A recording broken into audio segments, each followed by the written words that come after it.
خواجہ نظام الدین اولیاء کی خدمت میں ایک شخص آیا اور اس نے کہا کہ حضرت سے مجھے فلاں علاقے کے مہاراجا نے گرفتار کیا تھا اور کچھ سزا دینے کے بعد چھوڑ دیا، اب کسی نے میرے خلاف سازش کر کے مہاراجے کو کہا ہے کہ یہ چھوٹا نہیں ہے، بھاگا ہے۔ بادشاہ نے مجھے باقاعدہ دستاویز لکھ کے دیا تھا، لیکن میں جب گھر گیا دستاویز دیکھنے کے لیے تو وہ نہیں ہے، اب میری جان خطرے میں ہے، اگر دستاویز نہیں ملا تو مہاراجا مجھے سزائے موت دے دے گا۔ تو خواجہ صاحب نے فوراً فرمایا حلوہ بروح پاک گن شکر بدے۔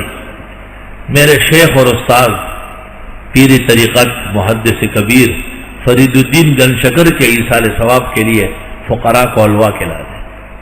وہ حیران ہو گیا، میرا دستاویز گم ہے، یہ کہتے حلوہ، حلوہ لاؤ۔ حلوہ بروح پاک گن شکر بدے۔ دوسرے دن پھر آ گیا، خواجہ سے مہاراجا نے مجھے دستاویز لکھ کے دیا تھا، وہ گم ہو چکا ہے، میری جان خطرے میں۔ حضرت نے فرمایا میں نے کہا ہے کہ حلوہ بروح پاک گن شکر بدے۔ 3-4 دن جب گزر گئے، کسی نے اس کو کہا کہ عقل مند آدمی حلوہ ایک دفعہ خرید کے حضرت کے ایصال ثواب کے لیے دے تو صحیح۔ اب وہ روپیہ جیب سے نکال کر حلوائی کی دکان پہ چڑھ گیا، اس کو کہتے 1 روپے کا حلوہ دے دو۔ اس نے جو ایسے ردی کی ٹوکری میں ہاتھ ڈالا نا کاغذ کے لیے، تو وہی دستاویز اٹھایا۔ اس نے جو دیکھا کہا کہ یہ کاغذ دے دو، اس نے کہا لے لو۔ دوسرے کاغذ میں حلوہ ڈال کے اس کو دے دیا۔ اس نے باہر نکل کے فقراء مساکین میں تقسیم کیا اور خواجہ صاحب کے پاس واپس آیا شکریہ ادا کر دیں۔ خواجہ صاحب نے دیکھا، رنگ سے پتہ چلا کہ خوش کام ہو گیا۔ فرمایا کلندر ہر چگوید دید گوید، ہم فقیر لوگ جھوٹ نہیں بولتے، اللہ ہمارے الفاظ رکھتا ہے۔ حلوہ بروح پاک گن شکر بدے۔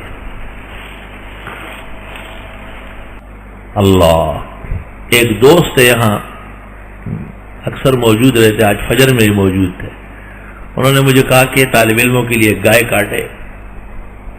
میں نے اپنے زمانے میں اس وقت جو نگران تھے مویشیوں کے مولوی مصباح الدین صاحب، اس سے کہا، اس نے کہا ٹھیک ہے ابھی جاتے ہی کاٹ دیتے۔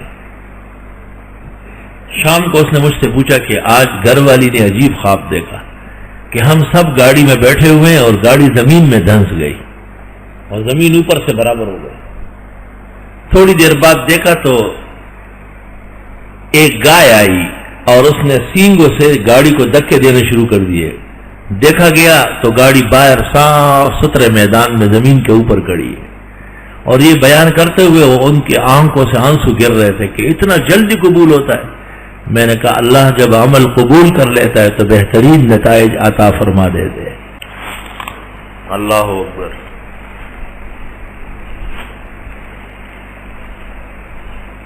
انسانوں کو درپیش مصائب اور حوادث انسانوں کے علم و قدرت سے باہر ہوتے ہیں۔ ہمیں کیا معلوم ہے کہ شام تک کیا ہونے والا ہے؟ کچھ اسباب اللہ نے ایسے دیے ہیں جیسے کثرت سے استغفار، کثرت سے استغفار، وقت استغفار کا کلمہ زبان پڑھو، اور رد بلا و آفات کے لیے صدقات مالیہ، حی اور میت زندے مردے دونوں کے لیے افزود مند ہے۔ اور تیسرا عمل قرآن کریم کی تلاوت، بالخصوص ختم قرآن جسے کہتے ہیں۔ میں نے تقریباً مہینہ پہلے ایک خواب دیکھا اور ایک ہستی کو میں نے جہنم میں دیکھا، بالکل صاف، چاروں طرف آگے اوپر نیچے آگے اور درمیان میں وہ جھلس رہا ہے بالکل۔ تو بہت تکلیف ہوئی، بہت خواب میں رو رہا تھا، جب اٹھا تو تکیہ تر بتر تھا بالکل۔ تو میں نے اندر سے باہر والوں کو کہا کہ بھائی فوراً 15 طلباء بٹھاؤ، چٹ پٹ، اور 2 پارے ان سے پڑھواؤ، بس میں باہر آتا ہوں دعا کے لیے۔ تو انہوں نے کہا بس اثر تک ختم ہو جائے گا. آپ اثر کی نماز کے لیے جب آئیں گے تو دعا کر لیں. طالب علم بیٹھے رہیں گے. اس دوران میری دوبارہ آنکھ لگی تو اسی ہستی کو میں نے بہت آرام راحت اور جنت میں دیکھا اور مجھے کہہ رہے کہ اللہ آپ کی عمر اور درجہ بلند کرے, اللہ آپ کو ایسی راحت و عزت دے جیسے مجھے عذاب سے نکال دیا. تو میں حیران اس پر ہوں کہ یا اللہ ابھی ختم ہوا نہیں ہے, خالی شروع ہو گیا ہے اور اتنا جلدی ان کو فائدہ پہنچا. اور پھر کمال یہ ہے کہ رب العزت نے وہ نقوش مجھ پر واضح بھی کر دیے. فحش غلطی پر ہے وہ اہل حق جو ختم قرآن کے خلاف ہے یا اجتماعی قرآن کو منع کرتے ہیں یا بعض بزرگوں کی وصیت شائع ہوئی, سب غلط ڈکوس لے. ختم قرآن شرقاً غرباً دنیا و آخرت کے لیے مفید ہے. اور میری اپنی رائے یہ ہے کہ فائدہ تب ہوگا جب طالب علموں کو پیسے دیے جائے, مالا مال کیے جائے. اگر طلباء سے پڑھوا کے کچھ نہ دیے جائے تو پڑھوانے والے مجرم ہوں گے, گناہگار ہوں گے. طلباء کو اذیت پہنچ رہی ہے اور طلباء کو اذیت پہنچانے کا حق کسی کو نہیں ہے. سیدھا مسئلہ ہے بدیہیات میں. سیٹھ صاحب اس پر تو خوش ہے کہ ماشاءاللہ قرآن خواہ, لیکن یہ جو سن رہے تھے نا پیسے تو اچھا جی پیسے بھائی چلو پیسے نہ صحیح, آپ دن بھر کی دعوت کر لیں, تینوں ٹائم کی, کپڑے دے دیں ایک ایک جوڑا, وہ بھی نہیں کر سکتے. چلو سال بھر کا ان کا خرچہ مدرسے میں داخل کریں, یہ بھی نہیں کر سکتا. تو جو کتابیں وہ پڑھ رہے ہیں ہر طالب علم کو ذاتی تملیک کے ساتھ وہ کتابیں دے دیں. آپ کچھ کرنا پڑے گا ایسی قرآن خوانی یا نام و نہاد کی, اور دوسروں کو پریشان کرنے کے لیے اس سے نقصان ہو جائے.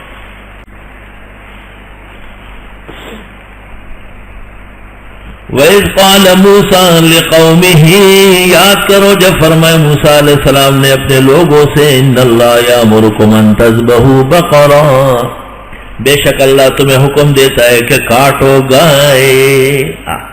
اس دن ایک بزرگ نے خواب میں گائے دیکھی تھی جس دن فاتحہ شروع ہو رہا تھا, پھر آپ کی دعوت کی بڑی زبردست, تو خالی گائے دیکھی تھی, وہ بڑا حیران تھا.